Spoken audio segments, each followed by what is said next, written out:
Мысалы пайғамбарымыз саллаллаху алейхи вассалам өзінің немере ағатай Абу Талибтің қасында отырып, я амми, ағатайым, құл ла иляха иллаллах, ла иляха иллаллахны айтыңызшы, ашхаду лака биха яумал қияма. Осы бірақ сөзің жетеді дейді маған қияметте, саған болысып сені құтқарудан дейді. Сонда ол кісі, мына адам ақ көңіл болса да, мына Алла тағала санаға не бермесе қиындау, мысалы айтайық.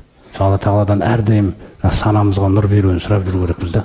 Сонда ол кісі айтады, лаула туғайируни Құрайшун, ана Құрайш мені айыптайды ғой балам дейді. Намыс деген бір нелер болады ғой ол кезде. Ана Құрайш мені айыптайды ғой ертең дейді.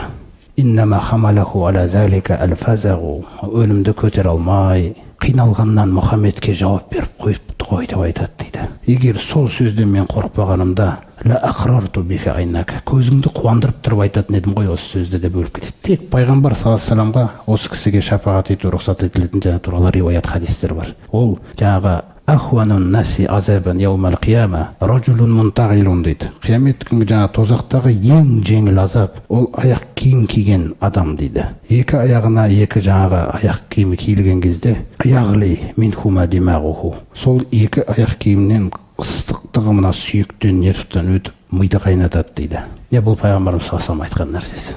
Сондықтан иншалла көрдіңіздер ғой, мына Алла тағаланың әмірі.